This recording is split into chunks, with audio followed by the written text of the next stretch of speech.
everyone, welcome to another episode of the Prince Jesus channel. And I'm absolutely excited about to do this episode with you.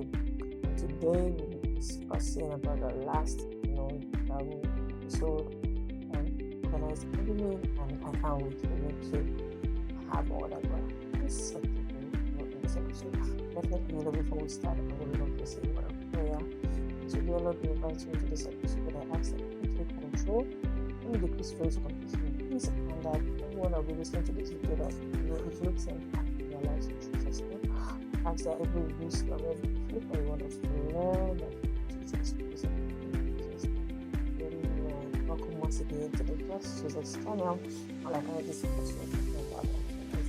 so far we've had a lot of discussion on organized enemy, talked about your enemy, versus so before we move to the next part, which is an organized plan, we'll look to this organized enemy right now.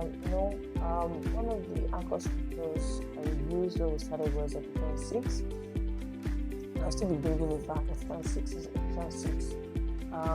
The part that stood out for me was when God was mentioning, and the writer that was mentioning the animals, God that we have, and then he said something that is so profound, which is having freedom to go for stand.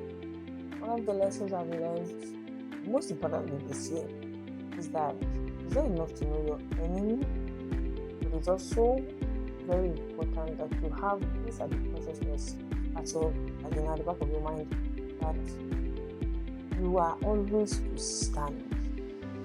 The battle is a continuous one.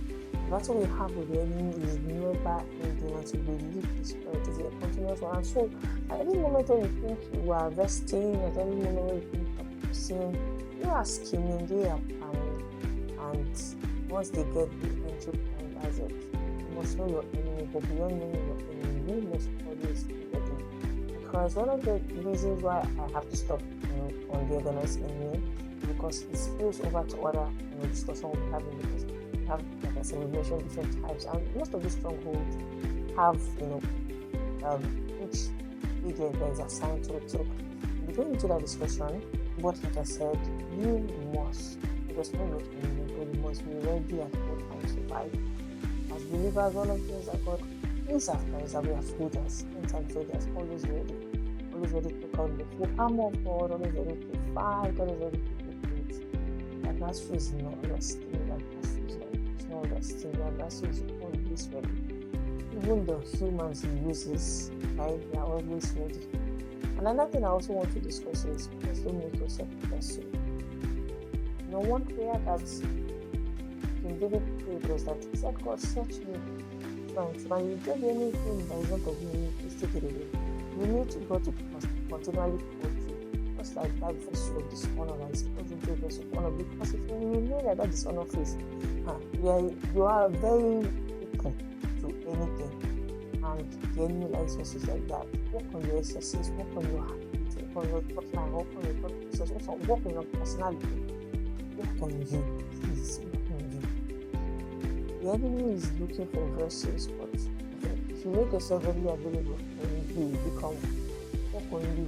Don't take one thing about some people is always saying this is me, it doesn't work very well. You need to move from this is me, this is who God wants me to be. You need to leave this is who I am, this is who I am. No, you can't remain that way, you can't go far. You need to move. You need God to work on you. You can't remain as this is who I am, this is who I am. How do you want God to work on you? God does not need that version that you are. Yes, he accepted you the way you are, but you are not to remain that way. He is to work on you till you become. And if you don't allow him, then you become an point and a vessel for the enemy. Conclusion, I've spoken about strongholds, I've spoken about an organized plan, organized enemy rather. We're going into an organized plan in our next episode. And trust me, I'll tell you, it's going to be powerful. What I said, you need to know your enemy, you need to know his vessels, and you need to also know you can become one if you don't do the right things. Right? If you don't do the right things, you must work on yourself, on your character. Let God work on you. Let the Holy Spirit do the job of refurnishing, refurbishing, everything. The Holy Spirit is very good when it comes to things like that. You will work, and He will never hide your excesses from you. He will never hide those loopholes from you. He will tell you you have this excess. You need to work on this area. He did for me, and He's still doing for me. There were a lot of things I used to do before that He brought to my attention that see, you can't go far if you continue this. Some people that did a lot of things that they should have stopped, but they did not. And the enemy just wait for you. At that place of manifestation, that's where you come to you. So you really need to let it work in you, so you don't become a victim of the enemy. Because one of the things about these victims is he uses ignorance to get them.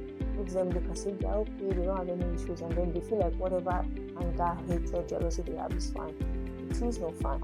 It is okay for you to be happy for people when they win. It is okay for you to celebrate those that are doing better than you. It is okay to tap into the good news of someone else. It doesn't kill you.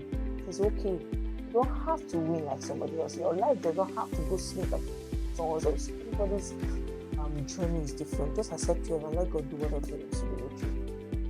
That's it. I wait for the next episode.